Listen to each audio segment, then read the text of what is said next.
Good afternoon. Thanks to everyone for joining us today, in person or by way of media site. I'm looking at you. We're thrilled to have you, and we are very excited about this event. Our first in the 2-year project, The Boundaries of the Human in the Age of the Life Sciences. And as you see, we're really going to start off beyond the boundaries here. In October, we will be joined by Hannah Landecker of the Sociology Department and the Institute for Society and Genetics at UCLA. And in November, we will host Scott Gilbert, the Howard A. Schneiderman Professor of Biology at Swarthmore, where he teaches developmental genetics, embryology, and the history of biology. Suffice it to say that this is new territory for the Institute for the Arts and Humanities. And the whole project is made possible by a generous grant from the Andrew W. Mellon Foundation. And now to today's distinguished guest. Agustin Fuentes completed a BA in zoology and anthropology at Berkeley and then stayed at Berkeley to earn his MA and PhD. He is now professor of anthropology at the University of Notre Dame. His current foci include cooperation and bonding in human evolution, ethnoprimatology and multi-species anthropology, evolutionary theory, and public perceptions of and interdisciplinary approaches to evolutionary theory, and human natures.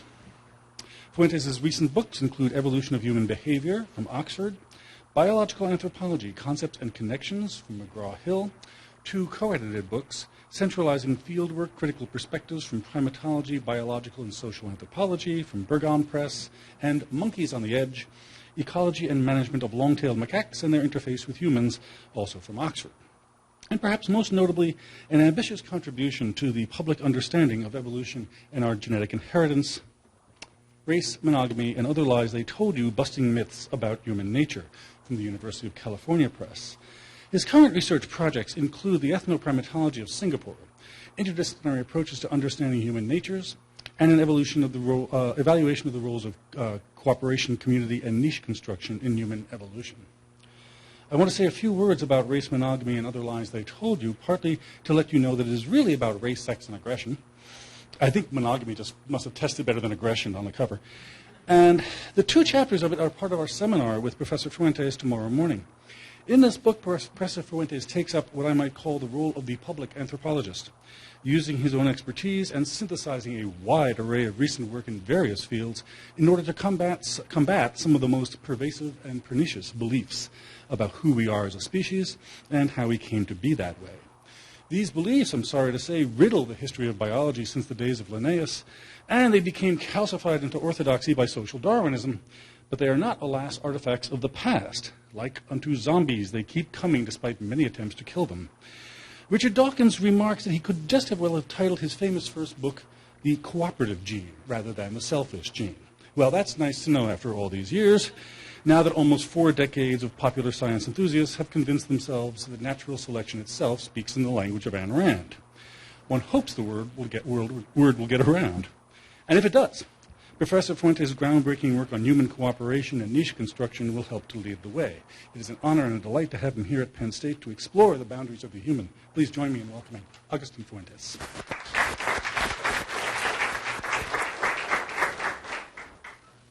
All right, well, thank you. Let's see, is this working? Yes, it is. Thank you very much for coming out a nice, somewhat overcast but pleasant afternoon to listen to this. And I'm really thankful to Michael and to Heather for inviting me in for arranging my visit, and very excited to be part of this project moving forward.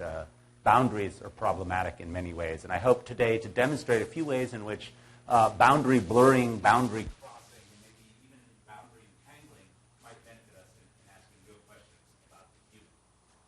You guys hear okay? Yes. Oh, I think it's just turned off. Oh, there, it's back on.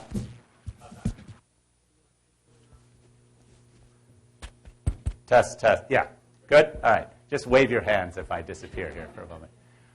So what I'd like to do, first of all, is to apologize for the extremely long subtitle. But humans are messy. We're complicated. There's no way around it. And that's what I'd like to talk about for the next 35 or 40 minutes.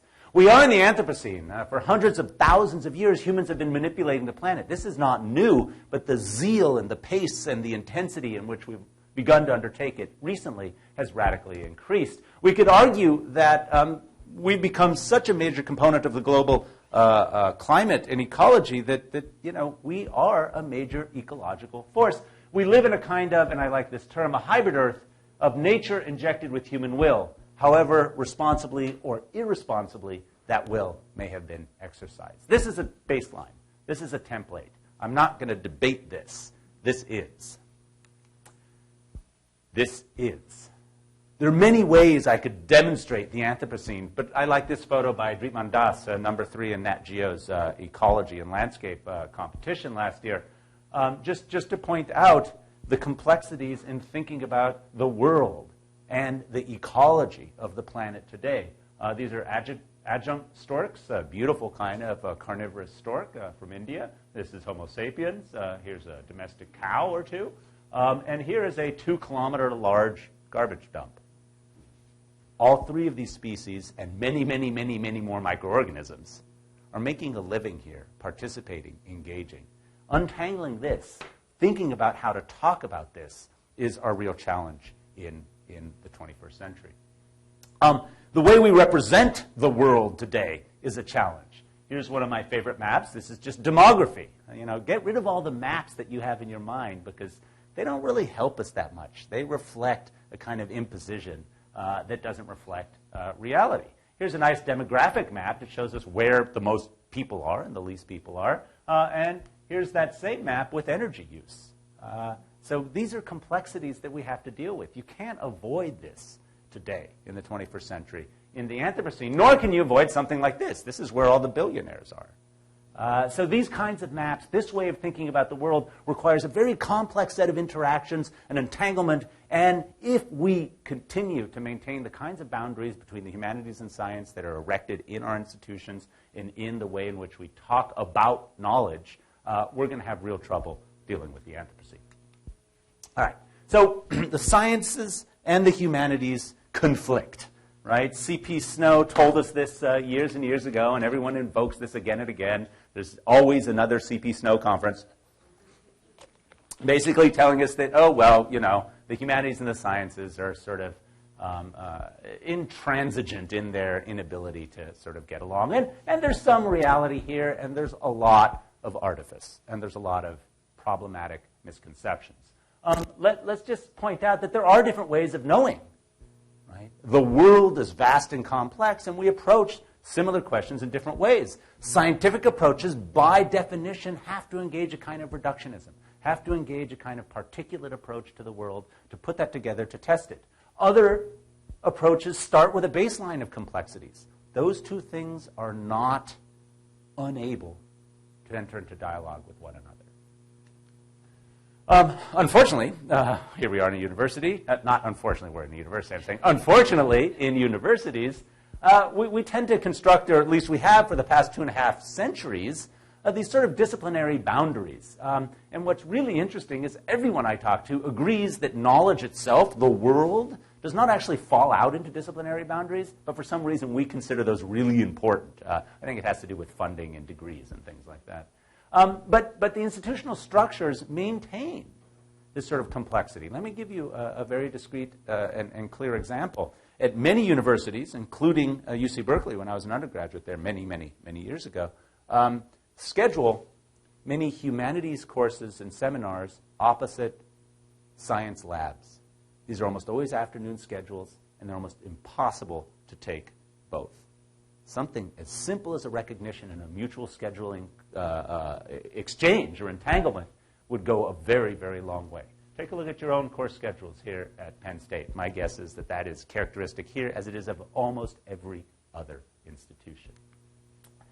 There's also, I mentioned funding structures already, but publication processes, the ways in which knowledge in the academy is disseminated, it has a long and deep tradition of very restricted explanations and context. That is, where we publish our knowledge and who pays for our acquisition of knowledge and that publishing are very restrictive, and they are mired in, like I said, the last century and a half of real sort of construction of disciplinary boundaries. So these things are true, but knowledge resists this kind of categorization and resists the boundaries. And I would like to suggest that we too need to revisit these distinctions and play with them a bit and see what we can do.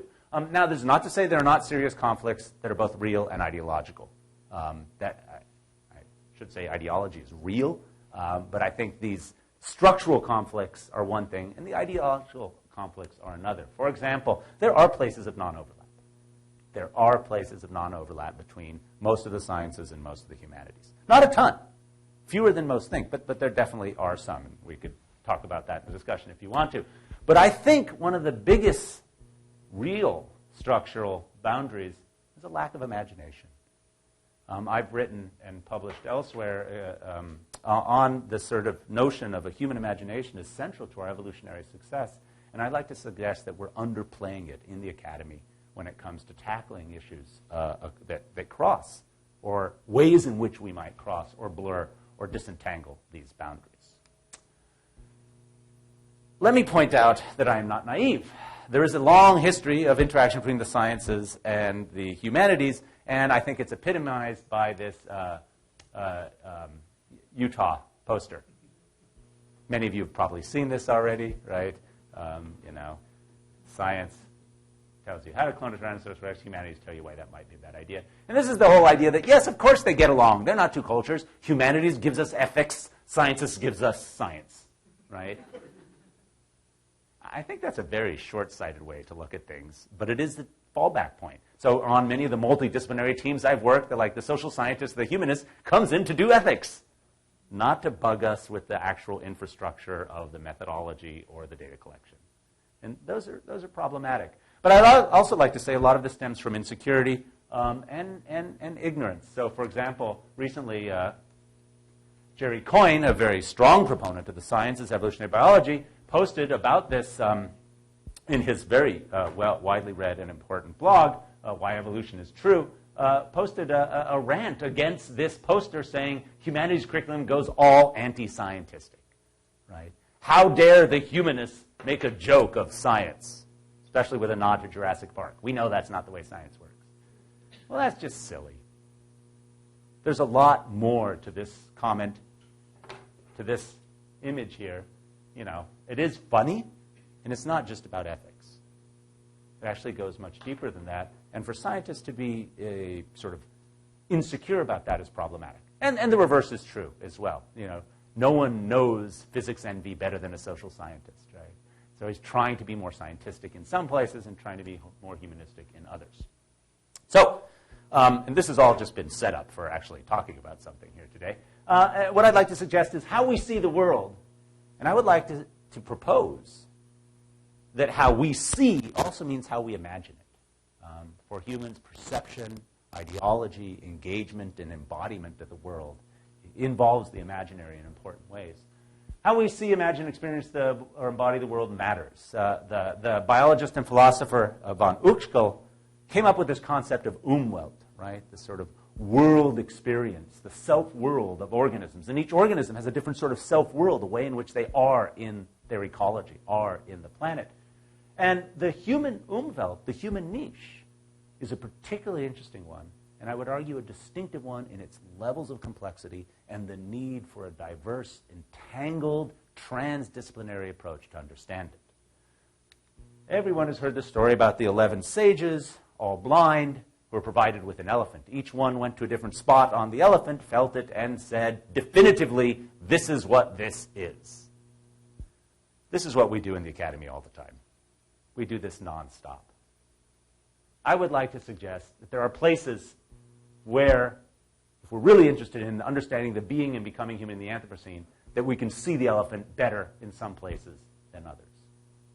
These places include history, biological and social, environments and ecologies, race and racism, immigration identity, inequality and health, human natures, human futures. There are many other areas, but I'd like to suggest that these areas lend themselves particularly robustly to a kind of entanglement between different disciplines, to a disruption or a blurring of boundaries, and allow us to move forward. And what I'd like to do for the rest of my time here is to give you three examples where I think these things might play out, so that we can maybe discuss them a little bit.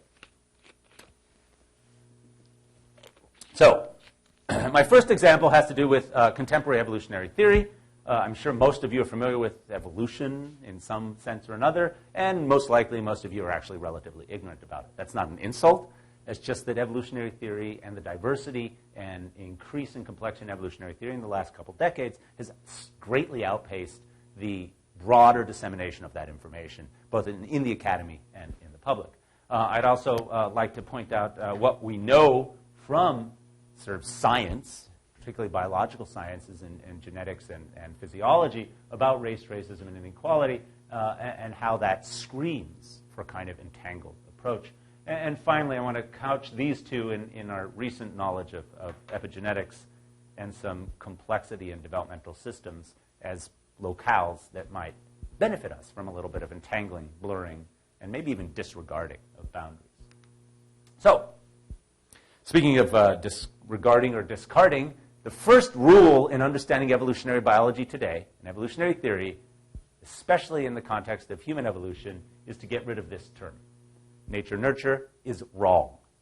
It is a false dichotomy that is actually meaningless culturally, biologically, physiologically, evolutionarily. I could just keep on listing these terms. Okay, so no one ever say this again. I'll show you why. All right.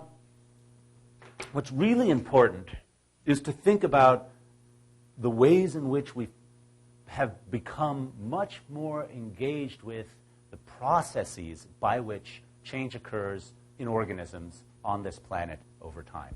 Those ways are quite complex, and there's a lot that we can draw from them. And thinking about this complexity at the theoretical level in evolutionary biology really helps us expand to many, many more options. And I love to show this picture as an example of why we should sort of really realize that we're already entangling boundaries. I mean, who is this?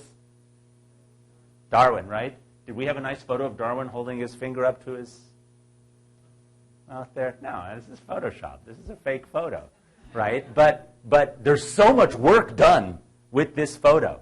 There's so much done here that this is a great example of how art enables us to do things in science. Well, and I'll come back to that a lot. But let me jump to one of my favorite philosophers of science, Gary Larson, for this next example. Here's how we think about natural selection. I know you missed the Wainwrights, Bobby, but they were weak and stupid people, and that's why we have wolves and other large predators. If anyone here is even thinking survival of the fittest, I'm going to come out there and hit you. No, I'm not.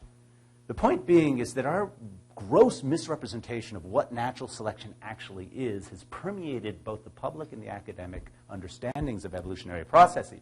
This is not how natural selection works, right? It is not survival of the fittest, right, which is a tautology. It's sort of weird. Who are those who survive the fit? It's like standing of the standingest. So we'll get back to that later. What do we actually know, though, about processes in contemporary evolutionary theory? Well, we know that we've moved beyond single events, right? So again, Gary Larson, here's the whole explanation for, life on land, right? You think I'm joking. If you actually read some of the proposals, hypotheses for how life evolved on land, they're close. We also have become much better as evolutionary biologists and theorists to understand the complexities and not predetermine our answers in our questions. Matthews, we're getting another one of those strange habla español sounds. Of course, everyone knows dolphins speak English. And not to be facetious here, my point is that in evolutionary biology, we're moving away from these single trait, sort of myopic perspectives. And if you look at the actual literature in evolutionary biology and ecology today, you see this incredible move towards a systems approach. Complexity is the norm. It's the baseline. These ideas of, as Michael said earlier, the whole selfish gene notion, no one buys that except for Dawkins. And even he probably has some concerns now. I would suggest, and this is one of my few shout-outs to Penn State here today, I would suggest talking about this by reading The Mermaid's Tale by Ken Weiss and Anne Buchanan, both here in anthropology at Penn State. It's a wonderful example of this kind of complexity in evolutionary biology and the way in which it is becoming mainstream, not just on the periphery, in the theoretical and biological circles, not in much of the academy, not at all in the public. All right, so the extended evolutionary synthesis is what we talk about now when we talk about evolutionary theory in evolutionary biology, and there's a big debate as to how much of this is going forward, so that debate is in flux right now. But let me just give you a summary, and this will be the boring part of the lecture. Let me give you a summary of where we are today. So probably all of you had some introductory biology course or some sort of introduction to evolutionary theory and how we know evolution works. Here's how we know it minimally today. Mutation introduces genetic variation, which in interaction with epigenetic and developmental processes produces biological variation in organisms, which may be passed from generation to generation. Okay, that's one. Natural selection shapes variation. Natural selection shapes variation in response to specific constraints and pressures in the environment. Sensu lato. Environment now means much more than most people think it means. And gene flow and genetic drift structure the distribution and patterns, the landscape of that variation. Okay, that is also accurate. Dynamic organism-environment interaction can result in niche construction, which can change shape the patterns, foci, and intensity of natural selection, and also creates ecological inheritance, which is a critical factor in understanding evolutionary trajectories and processes, past and present. And phenotypic plasticity, developmental plasticity, reactivity, and acquisition of non-genetically induced features via neo-Lamarckian. Everyone is against Lamarck. People would actually go back and read Lamarck. They would find out that he did not say what most people think he said. These all can play substantive roles in the patterns of production variation. And finally, and this is really due to some wonderful work by a number of researchers, but I want to give a nod to Eva Jablonka and Marion Lamb for their work and their really fantastic book on developmental pathways and whatnot. There are many ways in which evolutionarily relevant information is inherited. Those are genetic, epigenetic, behavioral, and for humans, symbolic. Now, here's something that's going to come up again and again. The way humans perceive and experience the world affects our actions, which can have evolutionarily relevant repercussions. So you tell me that we don't, as scientists, don't need to talk to people who actually study how humans perceive, imagine, and experience the world. And I'll tell you, you're leaving out a gigantic piece of data in trying to understand humanity. So, I mean, the big difference, and my big push here is that this is the sort of traditional neo-Darwinian explanation, and that is no longer viable. What really is viable, and it's not getting rid of any of these, it's just expanding upon them. The extended evolutionary synthesis, what we call contemporary evolutionary theory, is much broader and also much more complex and much more inviting as a template, as a landscape, as a place where the sciences and the humanities can get together and think together and try to shape one another's questions and perspectives. Let me just give you a very brief example. So niche construction, which I'm a big fan of, and I highly recommend Kevin Leyland's lab page for everything you ever want to know about niche construction, what we're afraid to ask. Just to show you really quickly, the standard view is that there's an environment which pushes natural selection pressures on a gene pool changes, and then the next environment pushes pressures, right? That's the way it is. The basic concept in niche construction is that as the environment puts pressure on the gene pool, the population of organisms reacts as those pressures are ongoing. That's pretty reasonable. But with humans, the way you react to the pressures of the world around you include genetic processes, ontogenetic processes, both biological and cultural processes writ large at the group level. Institutions affect environments which can affect genetic landscapes. So for humans, niche construction is critically important. That's not to deny niche construction in other organisms. You know, beavers do really cool niche construction, altering stream ecologies, temperatures, and the biota and flora around them. Earthworms, actually, Charles Darwin gave us a great example of niche construction by talking about earthworms. You throw earthworms into soil that weren't there. They do what they do, which is consume soil and excrete it. And by doing so, they change the chemical and physical properties of the soil, improving the landscape for their progeny. So organisms respond to the challenges in the world in very interesting ways. Humans, however, knock this one out of the park. This is Hong Kong. It's a good example of human niche construction. Humans do niche construction on a level that is radically distinct from other organisms. Whether it's massive building, whether it's massive landscape alterations, or whether it's alterations of other species to fit our needs, to deal with the environmental challenges we face. Humans are tantamount. They are super niche constructors. And so considering niche construction is critical in the Anthropocene if we really want to think about how humans, all 7 billion plus of us, interface with our global ecology, shaping it as it shapes us. Okay? So contemporary evolutionary theory is a place for blurring boundaries.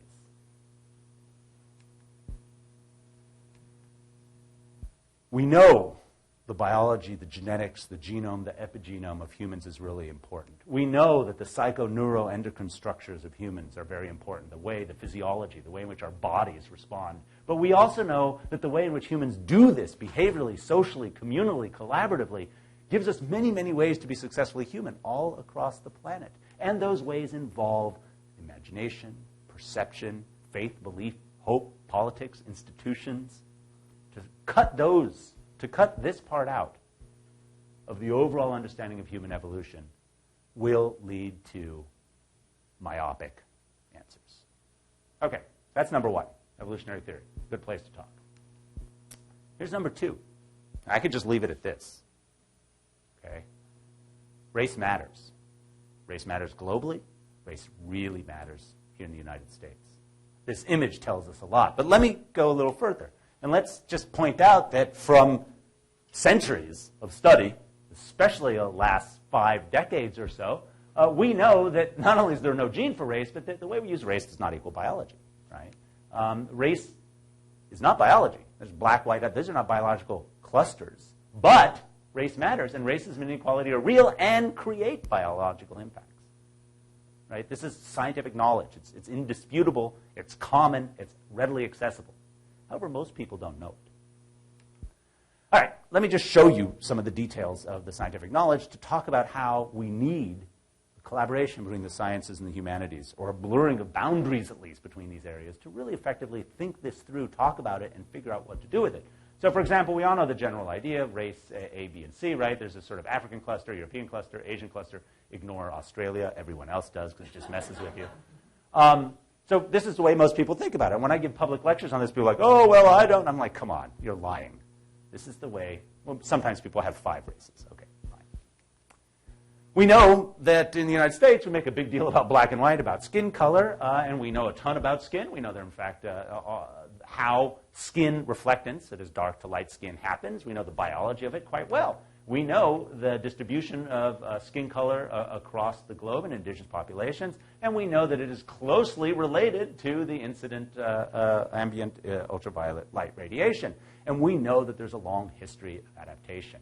I would encourage everyone to read a wonderful, wonderful blurring boundary book by Penn State's Nina Jablonski, Skin and Natural History, that basically lays out everything we know about skin, why people misrepresent it in the use of race, and how there's no biological support for these assertions. Now, this hasn't reached much of the academy or the public, unfortunately, even though this is a very good and very accessible book, and that these data are readily available. Even more importantly, science writ large, particularly genetics and population genetics, has pointed out something very, very interesting. Everyone can spit in a tube and send it in and get your ancestry, right? That'll tell you who you are and where you're from, right?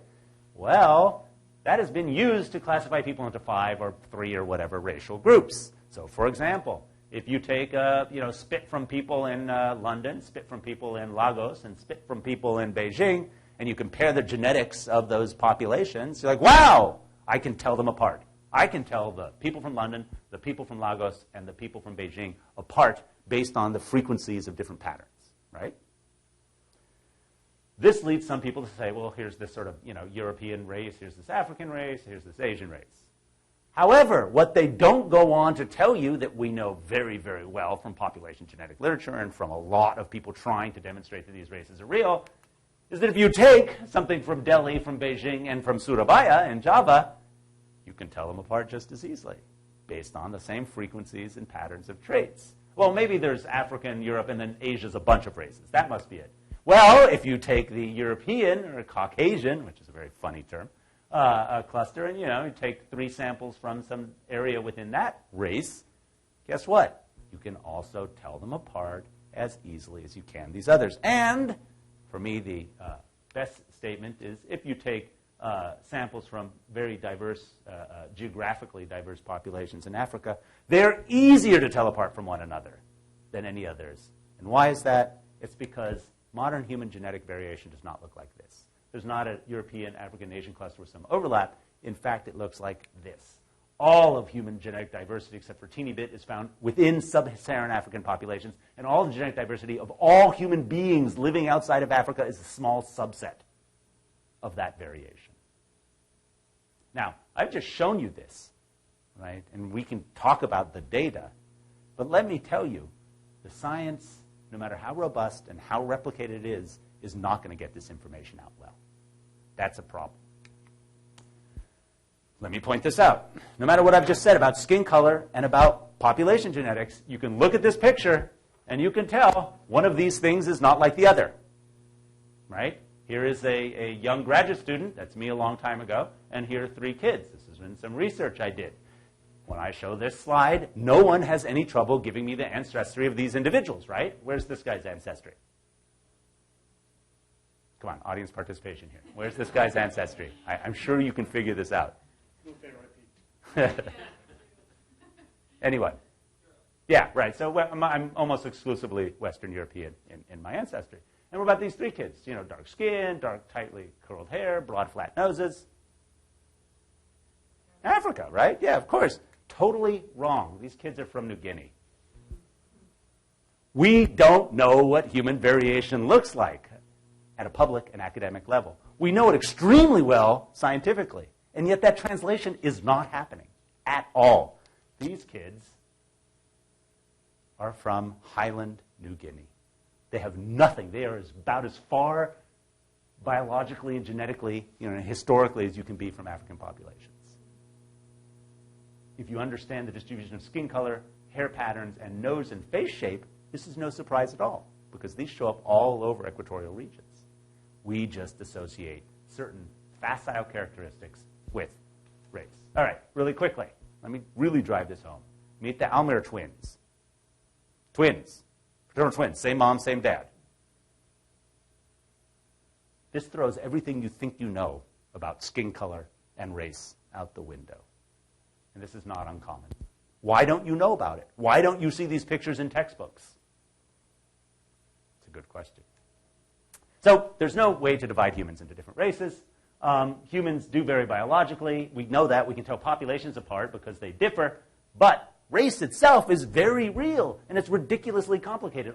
This is like a minimal construction of what race is. But you know what? The scientists, no matter how much we know about this, social and biological scientists, are not going to be anywhere near as good as literature in conveying this. It is really hard. I could go through hours to demonstrate to you these biological bases, but it's the experiential bases, the images and the stories that are going to drive this kind of stuff home. This is a place where the humanists and the scientists have to get together. Otherwise, we're in trouble. Race matters in this country. Race is incredibly important in this country.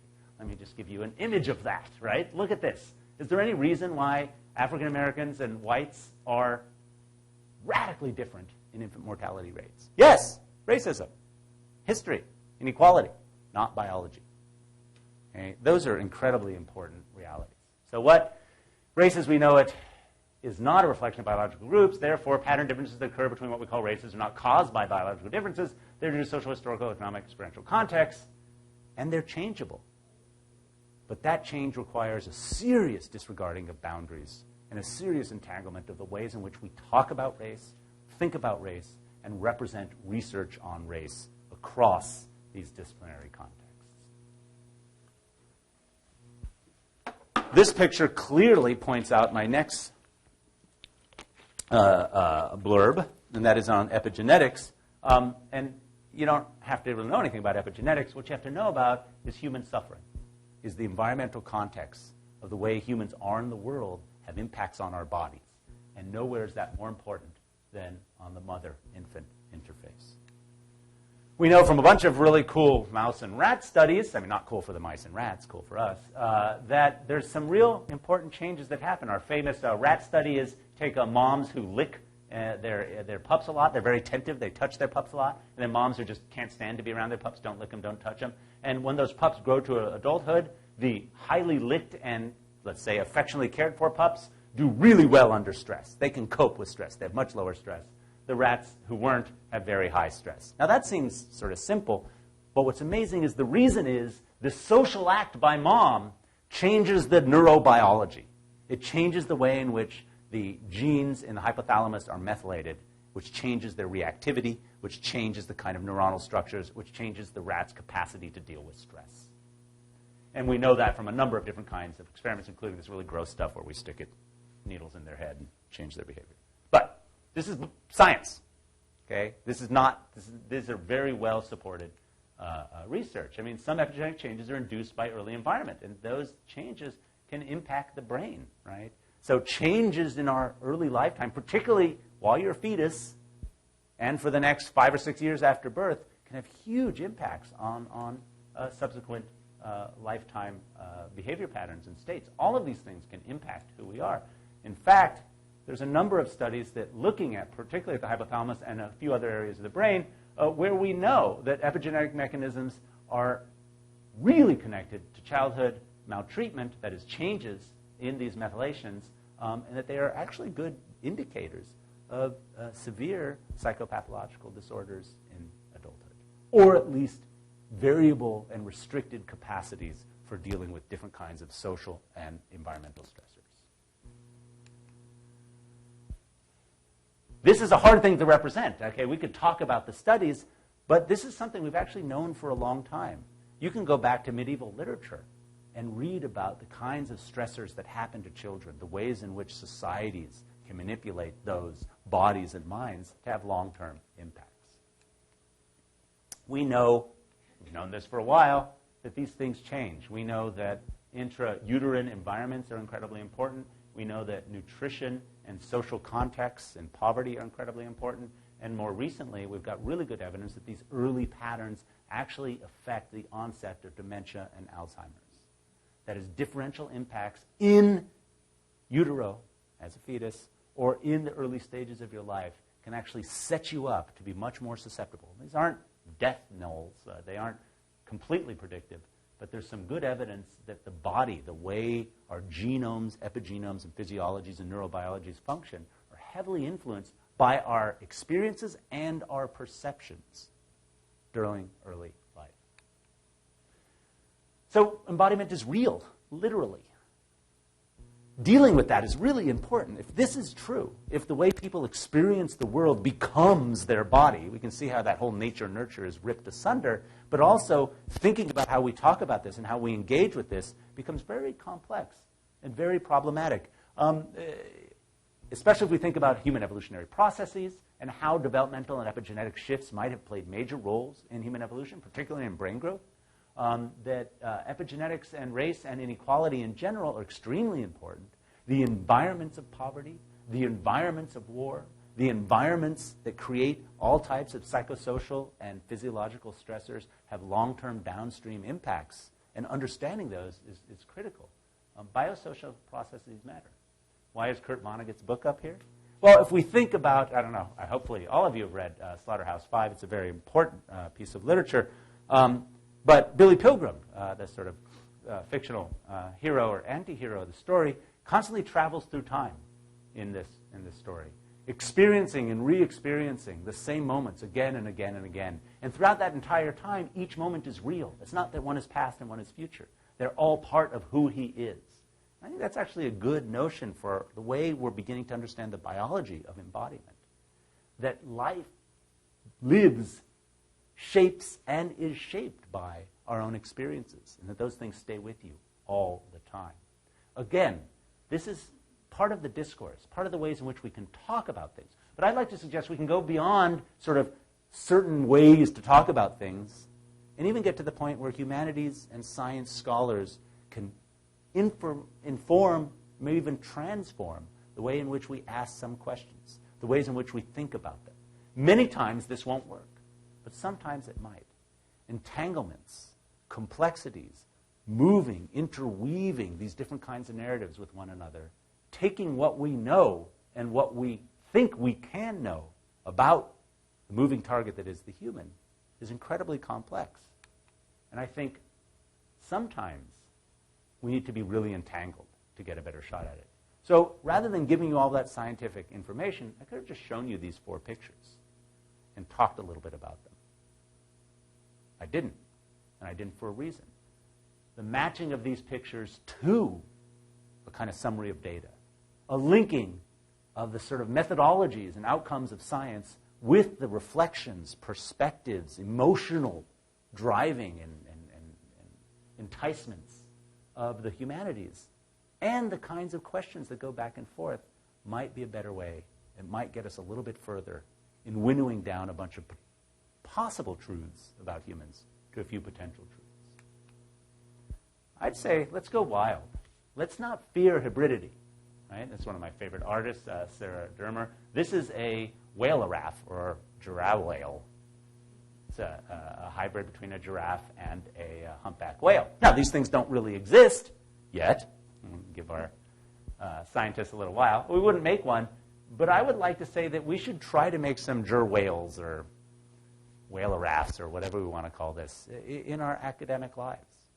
I think that a kind of real creativity and a disregard for boundaries, with the expectation that many of these attempts might fail, is actually going to get us better solutions and better options for understanding, for engaging with, and for really narrowing down that target, that moving target that is the human. Thank you very much.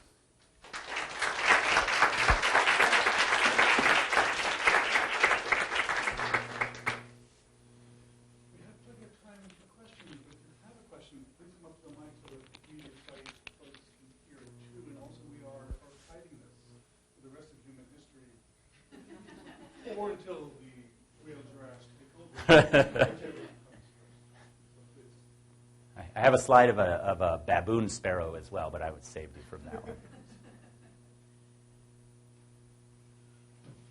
I'll do the director's prerogative. Partly because your premise speaks very strongly to me and to the reasons we put this together in the first place. You know, we are trying to be that whale giraffe, and we can get away with it at the Institute for the Arts and Humanities because we're not a department. Right? We have postdoctoral scholars, we have short-term residents and stuff like that, but we don't have any investment necessarily in disciplinary boundaries or niches. My question, though, and my version of that Utah poster, which I think maybe Jerry Coyne went off on, but still I see the objection. Very often, the relation between the sciences and the humanities, my version of it is that the humanists wander in from whatever seminar they're conducting, look over at the science and say, cut that out. Yeah. You're going to regret that. I'd stop if I were you. And we come armed with Aldous Huxley's Brave New World or Hawthorne's The Birthmark. And in fact, as Susan Squire, who's sitting back there, knows, it's much more complex than that. Susan has a book, Babies in Bottles, which points out that, among other things, we came up with the idea for in vitro fertilization, and Robert Edwards thought it was a good idea and implemented it later on. So my question really is, insofar as you're sort of giving us the edge here with regard to the depiction of subjectivity, looking at race from the inside out, or having having the niche on the description of experience. How much, though, do we really need to know, and how much your book tries to catch us up to speed on, what epigenetics is and what microevolution is, and how much of that would you like us to be acquainted with as humanists before we go wandering into debates about evolution? So, I think that's a really good point, and that's the two easy ways to answer that, or no easy ways to answer, two quick ways to answer that, which I will do both of.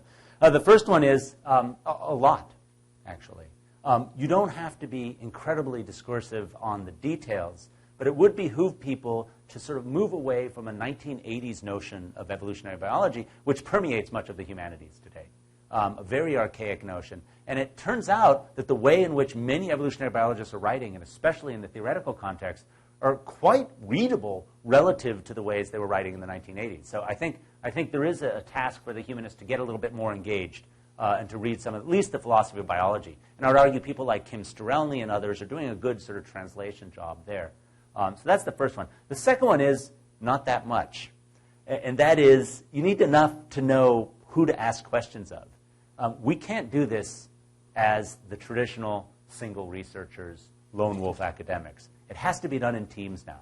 You have to work with others, or at least know where to ask the questions. Otherwise, we're a lone voice in the wilderness, and we're getting fairly superficial, incomplete answers. And that's a real challenge, because it takes time. It takes the intellectual generosity to put aside some of these extant boundaries and admit that I am really interested in this, but I really don't know what you're talking about. Please help me understand, and I will help you understand. And so I think there's that back and forth. But I think you're right. There is this always, and that's what I tried to point out with that ethics thing, right? We need to start interdisciplinary teams where everyone's brought together at the same time to tackle the questions, as opposed to putting stuff on for your broader impacts component in the NSF or just the little extra details. So yeah, I think it's complicated, and you're right that it's happening mostly outside of standard disciplines and in interdisciplinary centers and institutes. Oops, as I stumbled. Okay. Love that. Loved what you were saying. Is that better? That's probably better. I not only agree about the ethics part, but I wonder if we need to think about affect happening on both sides of the divide, affect in science, and how science is responsible for its affect, and science is engaged with affect, you know.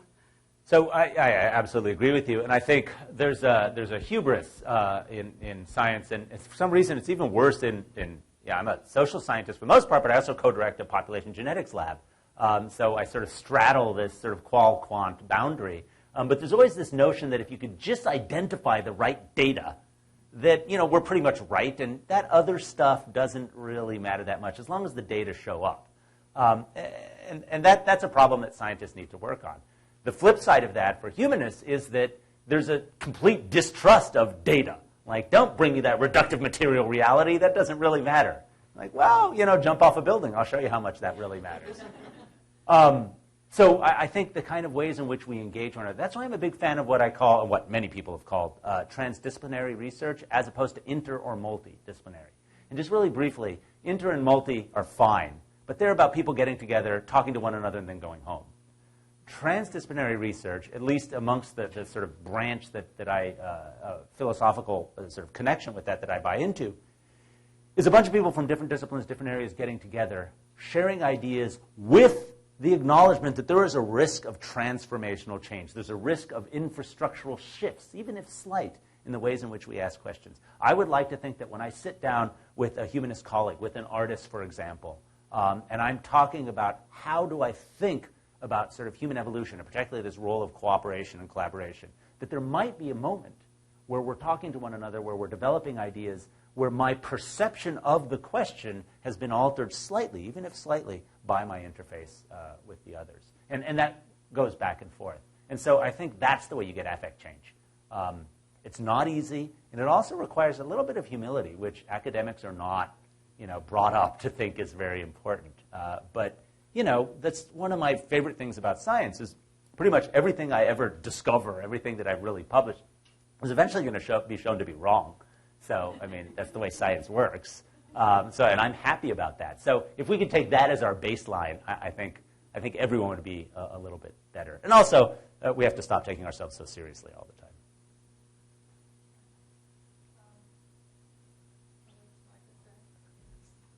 Thank you so much for this very colorful presentation. Before I... Is that on? I don't know, actually. But before, I have a couple of things that I want to sort of question, comment. But before I do that, I wanted to ask you, because there was this constant interpolation throughout your talk of the we and the you. And I'm really wondering who you imagined as the we and who you imagined as your audience here. Right.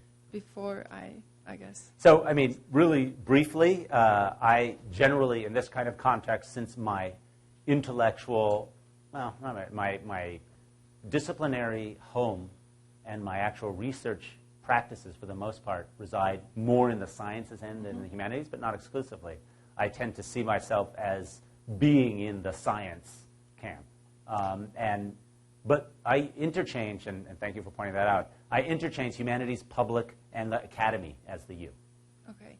And I say that, if I may, very humbly, with apologies, because, and if I may say this very boldly, in the humanities, we already knew that, right? This is the discussion that has been there. We already do look at race as a social construction, and we don't think so much about the color of the skin. I mean, everybody who looks at me will think of me as a white woman, and I identify as a woman of color. And that won't be an issue with people in the humanities. And I don't know if it will be an issue with people in the sciences, to be honest. Or let me actually interject right there, because that's a very good, and I'm sorry I wasn't more clear about that. Yes, the humanities have done a great job of taking on the role of the social construction of race.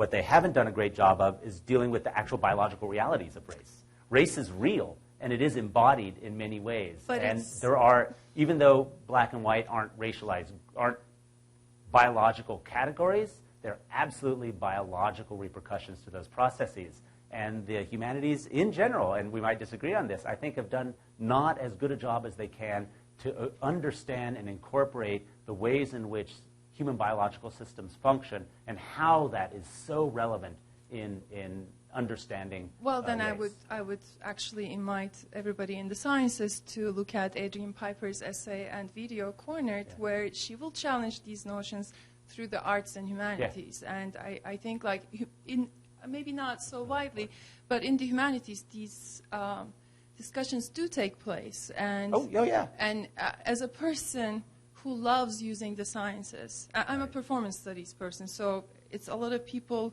who reject the, conservative anthropology and conservative performance who came together in performance studies. But there is, and I like to use cognitive science, neuroscience a lot, but there's a reason for that, I guess what you call resistance to reductionism, because physiognomy was a science, right? Right. So everything they do with mirror neurons right now, or with MRI machines, these are all accepted as science. Actually, a lot of people challenge, in the scientific communities, challenge the veracity But of at the same time, there are all these people who will do a study with 10 people, and then they will publish it as a result, which can be very... It will come to that nature versus nurture thing, because and they're wrong. They will say, 10 people, 10 Asian people and looked at 10 African Americans, and they felt nothing. So and racists they're wrong. are like that. I mean, those studies are challengeable as science. They are. So almost never replicated, which is a really important thing, because one of the key aspects of methodology in science is you have to be able to replicate what you're making an argument for. But so how do we talk to scientists in a way that we have this sort of common understanding that science is also a narrative, just as much as but it's also methodology as well as a narrative. See, the problem is I hate the term science. But we have methodology too. I mean, it's No, I know, but there is a specific science. I mean, the thing is, I'm not attacking the humanities. No. And in fact, when I give this talk to fellow scientists, they usually think I'm horribly attacking the scientists. The thing here is that how do we engage in a dialogue then? Because, as you said, and I think performance studies is a great place to talk about this, because it's one of the places where bodies are used as narratives themselves, and the way in which we can sort of engage, and the visual component to that allows us to tell stories that we can't otherwise. But I think what we really need to do, you talked about using neuroscience or cognitive science, but have you sat down with neuroscientists and collaborated on things? And that's, I think, what's critically important. Now, MRI studies are a whole other kettle of fish. I mean, there's a big debate in the neuroscience literature and neuroscience research field arguing that we have to be really, really careful with brain imaging. And especially if you look at the brain imaging on gender and on race, you'll see some of the worst scientific work out there.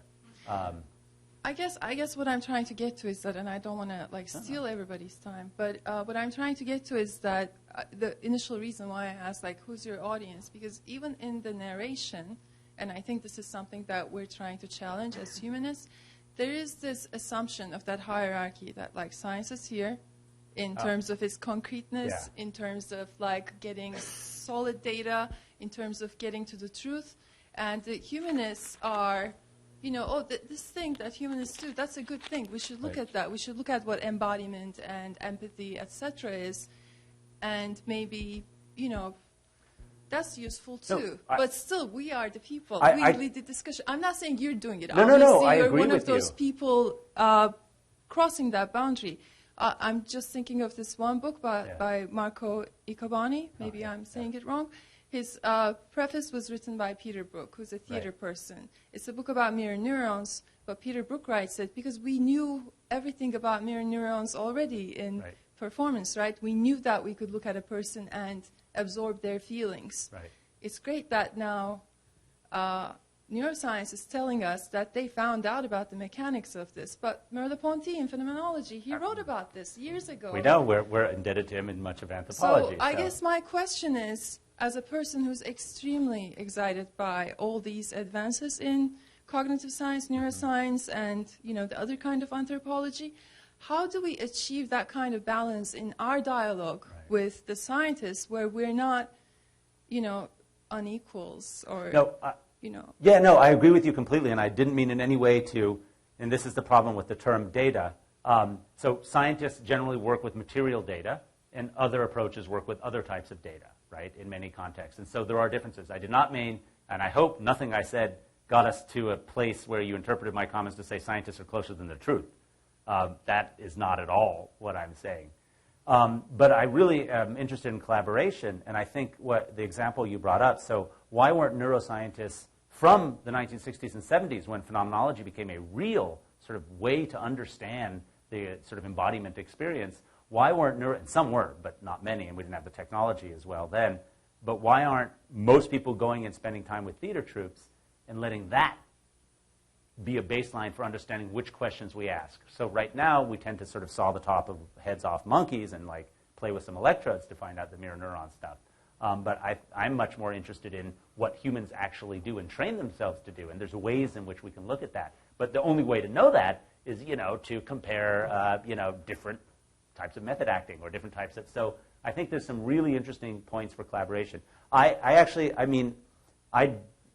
hope that I didn't come off this way as hierarchically categorizing the humanists and the scientists. What I was trying to do with that, the slide there for the Utah one, is to point out that there is usually this way of doing it, so that humanists are brought in to do ethics. I think it should be the other way. I think it's a level playing field, but the problem is we don't know how to disrupt these boundaries effectively yet. And so it's not actually just about complementing one another. I would think it's about crafting the ways in which we sort of actually theorize and interpret and think about these things. So I agree with you completely, and I apologize if there came a certain kind of hierarchical product from my discussion, because what I like to do, and like I said, sciences and humanities are bad terms, actually, because they're weird terms. They don't actually reflect the constituent components of them, but let's just take those two terms. What I would rather do is sort of disable those boundaries and talk about methodologies, approaches, and interests, and see whether or not there's a fluidity in some of those boundaries, and that fluidity might affect the downstream trajectories of the way in which questions are asked and experiments are conducted and theories are developed.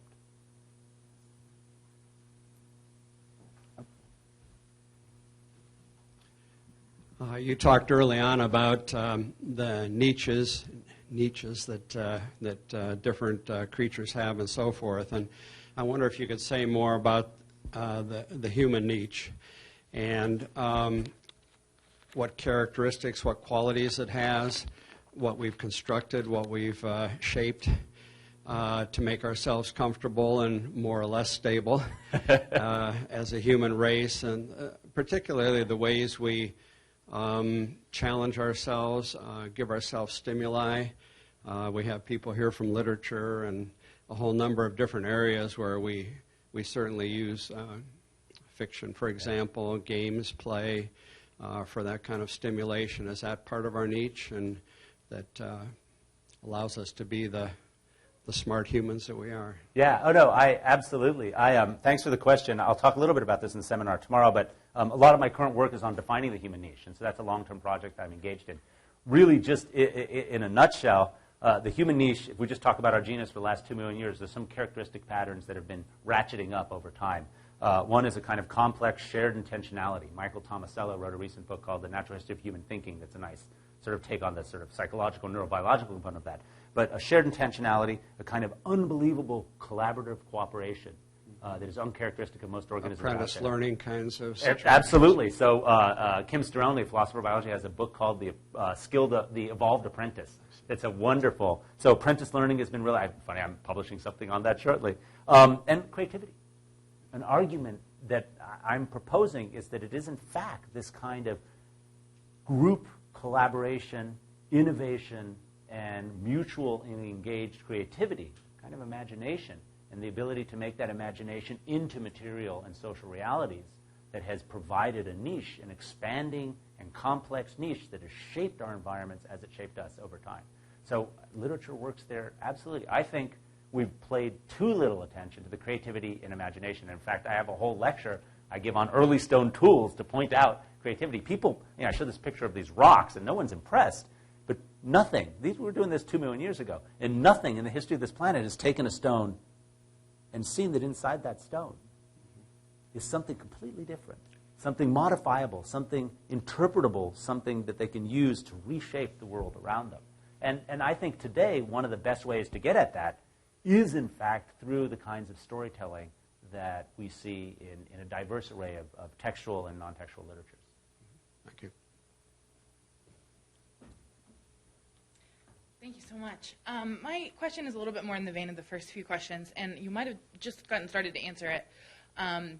I'm curious. You keep, you're asking us to look at how boundaries bleed into one another and mix, but also I'm hearing you kind of reinscribe some disciplinary boundaries and some certain standards and expectations. So I'm curious if you can talk a little bit more about when and where and how and why boundaries remain valuable and important to this, and why a transdisciplinary approach is better than, say, a big, squishy, mixy, uni discipline.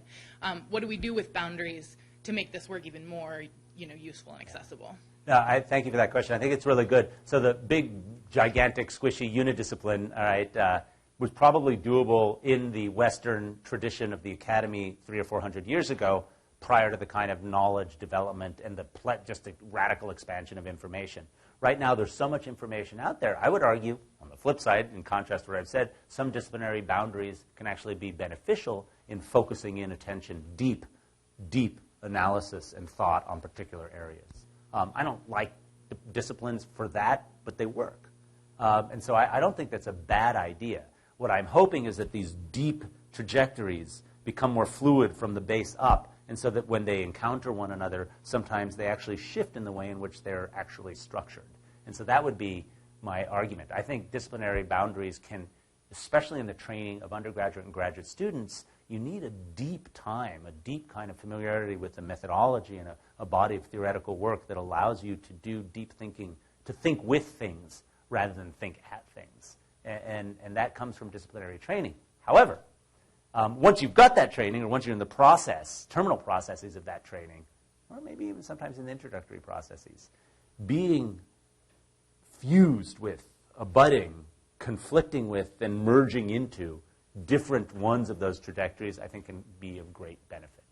So in spite of what I tell my deans, who they get worried when I say, as a department chair, that I don't like disciplinary boundaries, I tell them they're not going away anytime soon, but keep building those interdisciplinary centers and keep letting us hire imaginatively in how we describe and define the discipline. So I agree that there is a need for this kind of deep training, but there's also a need to recognize the necessity of a fluidity in these training trajectories.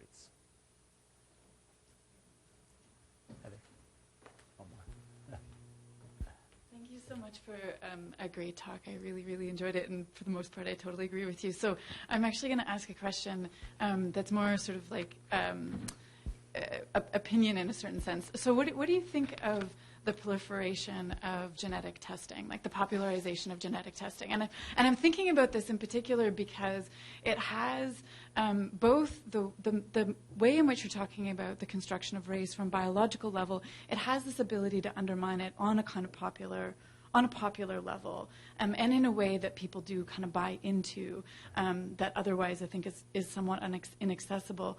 On the other hand, then there's this incredible kind of fetishization of DNA, which goes against everything that you're talking about in terms of niche construction or epigenetics or these other kinds of questions. And you get these tests back, and they'll say things like, 25% of your family is from Morocco, but you're like 25% of you is from Morocco. You.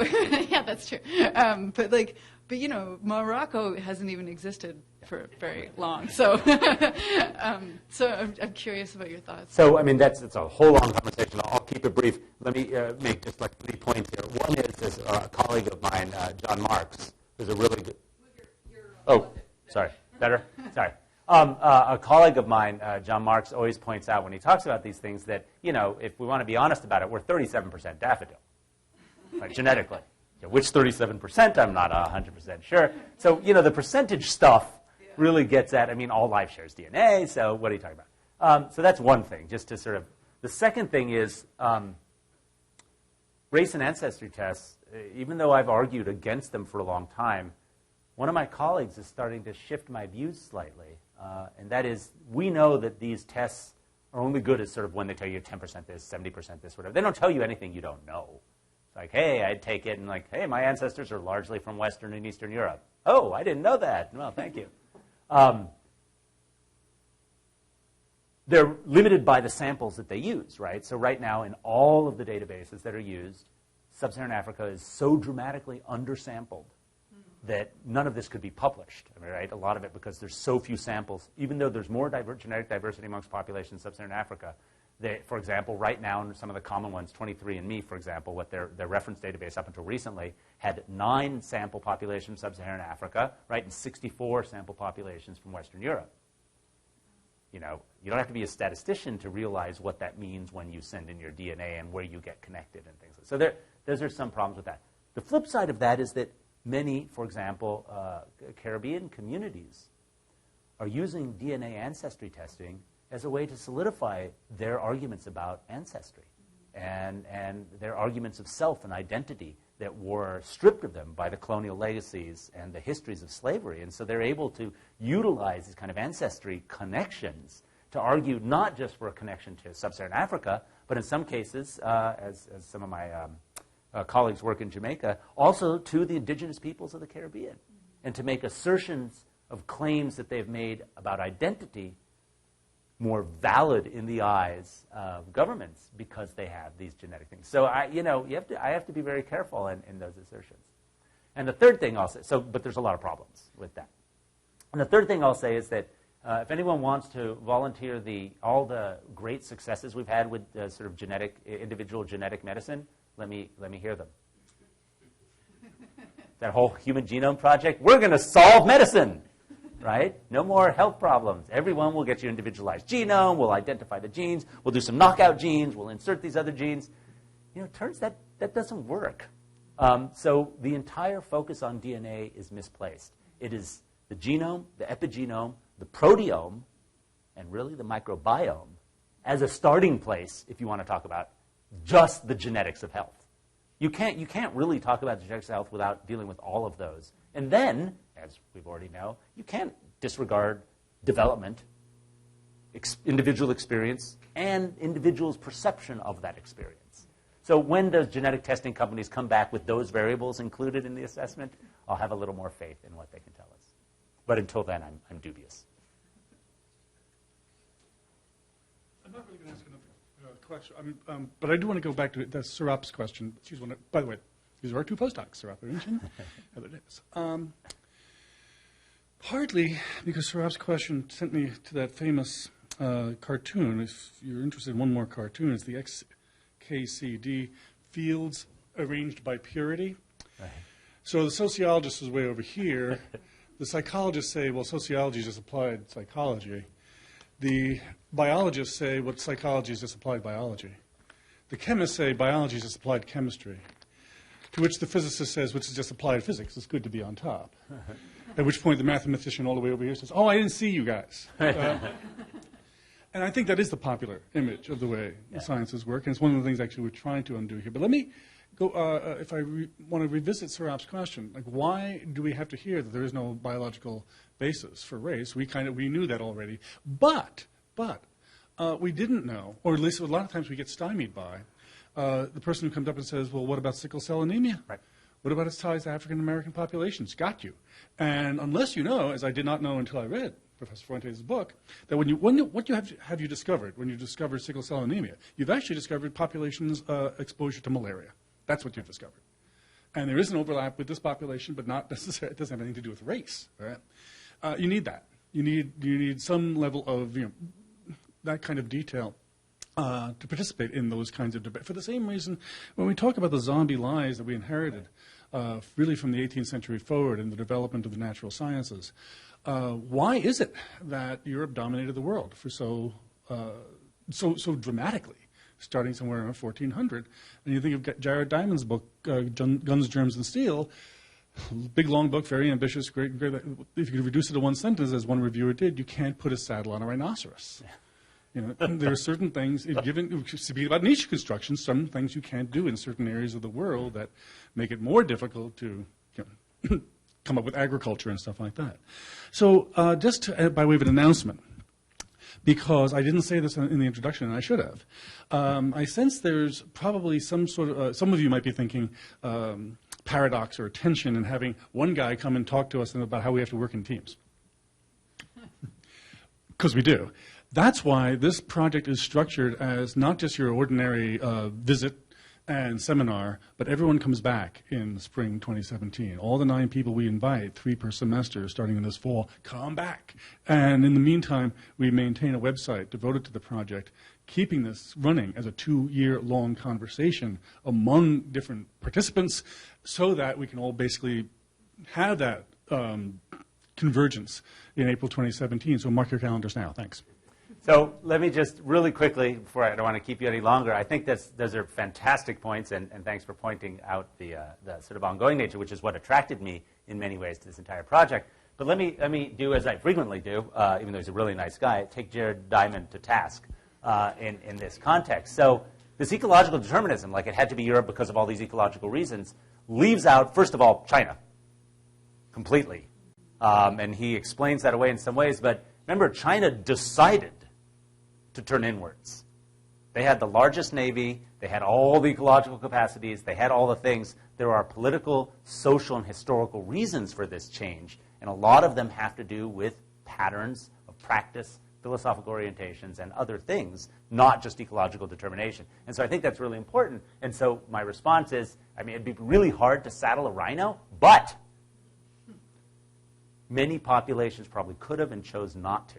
And so for me, the real interesting story here is all of those populations that chose not to and the populations that chose to saddle stuff. And I think by not thinking about that and by just going with an ecologically determinate component, you sort of strip away some of the coolest stuff of the human niche, the imagination, right? And the kind of complex perceptual realities and engagements that are embodied in human thought, action, and sort of inspection of the environment. My favorite example of that is what people eat around the world. People for years have been trying, even a lot of ecological anthropologists, trying to explain people's taboos on food for very functional reasons. Well, this is poisonous, or this separates them from that. Well, if you do a big gloss and sort of study across the board, no. In most cases, people have really non-functional reasons for eating or not eating stuff. But it really matters. And it matters and has huge downstream trajectory impacts on the ways in which those populations work and how they relate to others. And so I think that's important. We can't always look for these great, easily identifiable, functional explanations. Unfortunately, for the academy, it's easier to sell that here than it is in the public. And this is our big fail as translators to the public. Simple answers. Jared Diamond and Steven Pinker tell people more about human nature than almost all other academics because they're good authors, they can write well, right? Well, except for Pinker's last book. They can write well, and they can tell a nice, clear, simple story about why we are the way we are. To that, I suggest, to all my students, I force them to read Voltaire's Candide. I mean, Pangloss is all over that, and I think we need to really be aware of that. And these kinds of interactions help us maybe in thinking through these kinds of translation moments a little better. Thank you. Don't want to keep you any longer.